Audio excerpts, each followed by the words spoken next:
Hi, my name is Bree, and today I'm showing you how to make a DIY wire cutter.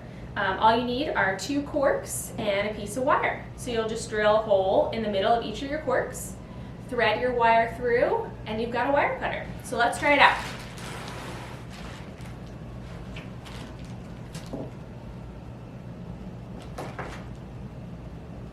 Voila! My name is Colin, and here's my idea for a tool you can make yourself. We sell this hand building foam to go with our anvils. It's great for slab building, but you can also source it yourself. I found this couch cushion in the alley out back from our shop, and it is full of foam that is basically the same upholstery foam that we sell. Now, you want to check it in the alleyway to make sure that it doesn't smell bad. It's not super dirty, but otherwise it's really just going to be simple foam. You can pull off whatever's on it and cut it yourself with a bandsaw if you have access to a wood shop, a meat carving knife, or any serrated bread knife. There you go.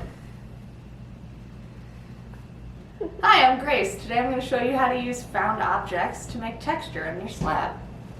So I have pulled some leaves from our garden, and the first thing I'm going to do is lay them onto my clay, smooth them out, and then you can use a rolling pin, or if you don't have one, you can use something like a can to roll your leaf smoothly onto your clay.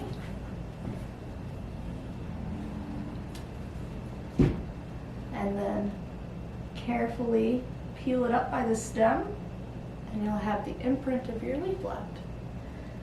Other things we can use, I like the texture of a can itself, so using that to roll stripes. And something else fun is bottle caps. I like these to create patterns in the clay. Whatever you find, you can use for your projects.